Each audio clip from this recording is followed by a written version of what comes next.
อยู่กันจ้ะถือว่าตอนนี้จะเจ้ากันมาเพื่อที่จะมาทำการถ่ายคลิปกราบทักทายสบายดีพี่น้องชาวลาวแล้วก็สวัสดีพี่น้องชาวไทยหรือต่างประเทศก็ดีบ่มีอย่างไรมีทุกคนสิพาทุกคนไปบุญของเจ้ากาเกมเฮ็ดบุญเฮ็ดทานทุกคนเลยที่บุญแจกเป็นประเพณีของเราครับบ่มีอย่างไรเลยทุกคนเลยก่อนอื่นก็อย่าลืมทุกคนเขาชมก็ลืมทุนฮักเพลงคือเก่าจะทิ้งอย่าปะอย่าละอย่าไล่ทุกคนเลยก่อนก็บ่มีอย่างมีแต่คำขอบคุณแล้วก็บุญทิมทุกคนถ้าหากผิดพลาดประการใดขอโทษขออภัยทุกคนเด้อหมอหลายอย่างทุกคนเราเรียบไปตามบ้านนี่แหละบ้านคอยเองทุกคนเด้อมานี้ทุกคนเด้อคือว่าความหรูหราอยู่ในประเทศเนี่ยอยู่ในชนบทกับประมาณนี้ทุกคนเด้อบุญแจกเลยบุญแจกช่องยังสัญญาณลูกบ้านนาสัญญาณลูกบ้านนาภาษาไทยป่ะภาษาไทยป่ะ1,100แล้วเด้อเนี่ยหากอะไร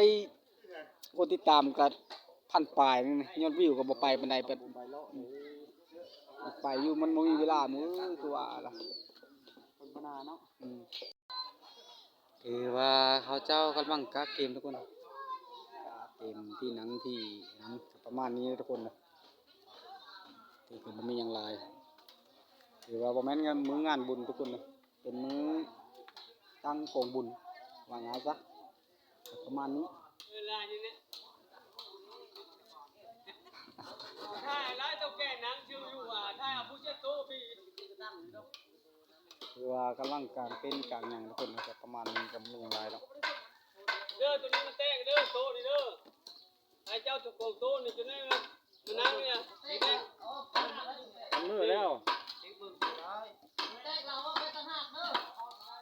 แตกกับผู้ชายนับรอบแล้วแตกแล้วถ่ายคลิปบรรยากาศยามเช้าทุกคนเอ้ยประมาณนี้ละแดดมันนี่แดดหนาวทุกคนเลย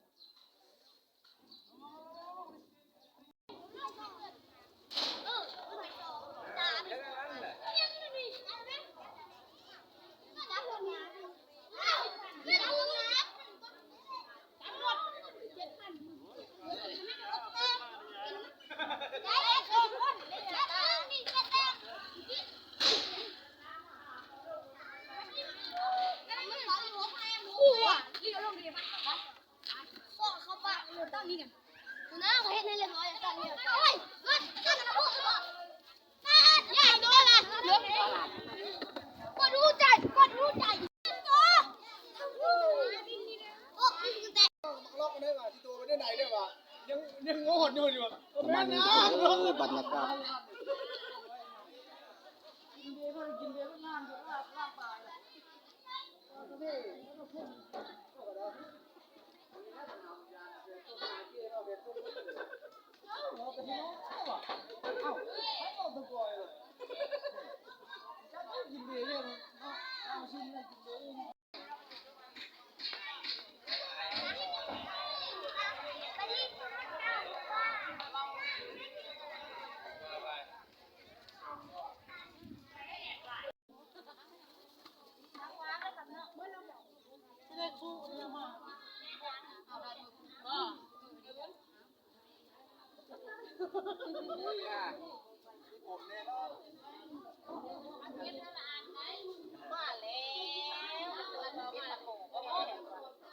เจ้าบาลาทุกเด้อ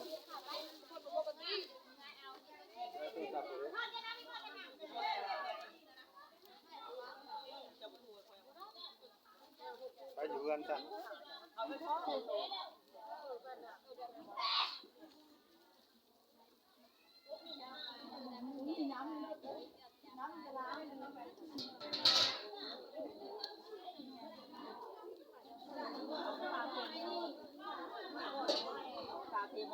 การดีมาก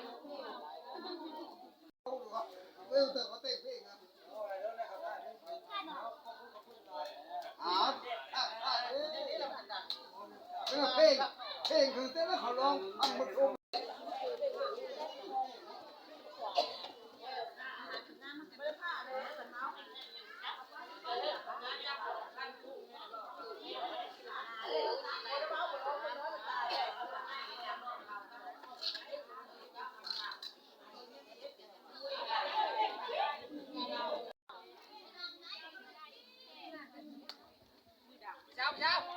ม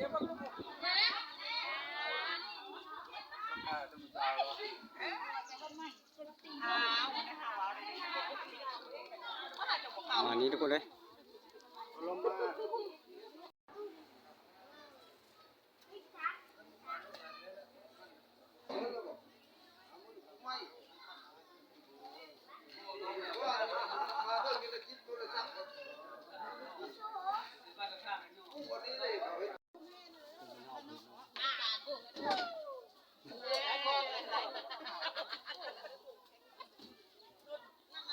บรรยากาศที่โคตรคนเลยเขาเจ้าเกมกะเกม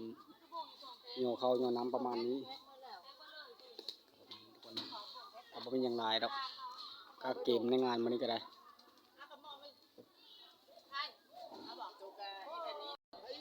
ถือว่าตอนนี้จะเขาเจ้ากำลังกะเกมมันโยเขาโยน้ำเป็นประมาณนี้กำเขาเดี๋ยวมาทำไมบริตัวอยากพูดตามตั้งประมาณนี้ทุกคนจะมีมาดัง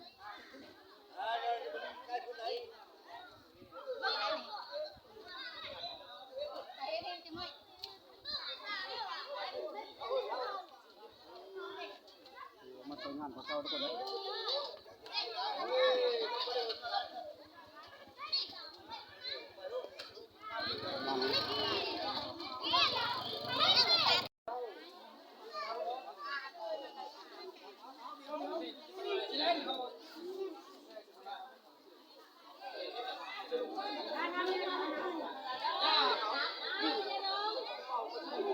เชื่อเขาก็ยากเลย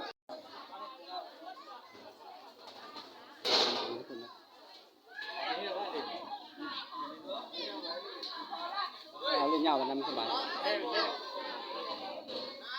เขาว่าเฮ็ดรับผู้ใหญ่ละ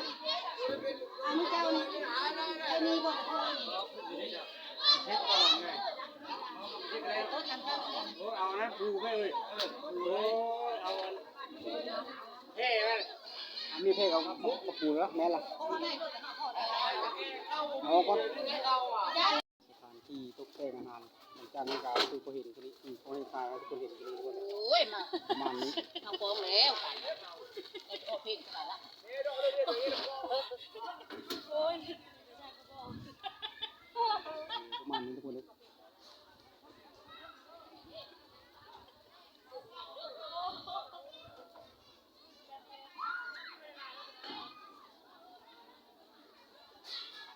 เจ้าบ้านทุกคนธรรมดาทุกคนเลย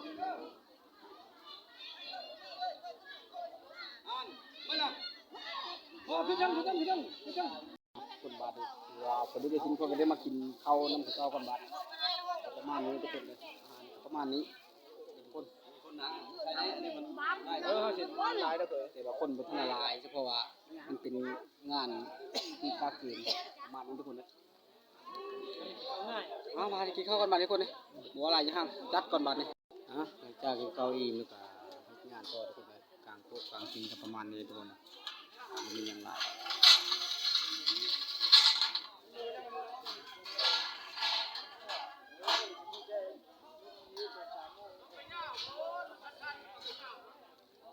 ไม้มือสามัคคีกันทุกคนเลยมา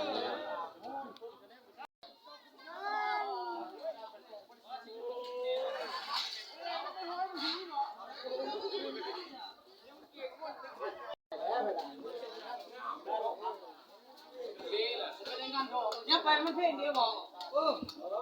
เดี๋ยวมาเพลงก็ได้ได้บอกครับผมพ่อ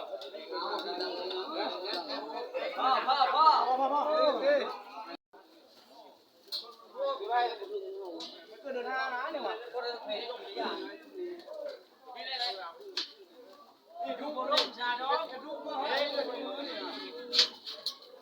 โอเคนี่นะเนี่ยบ้านชิดเลยเนี่ย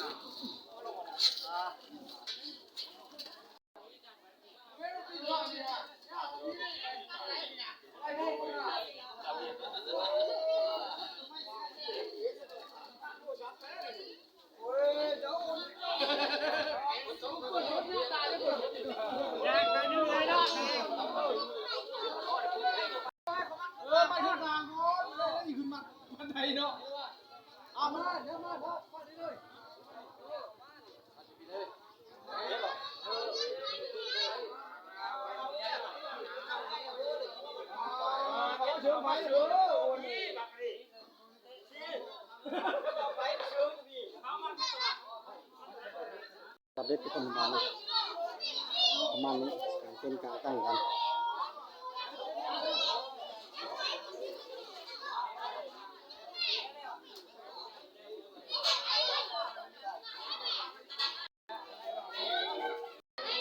เพื่อที่ประมาณนี้จะจบจนทุกคนเขาเสนอเจอกันคลิปหน้าทุกคนเลยสำหรับคลิปนี้ก็จบจำนี้ทุกคน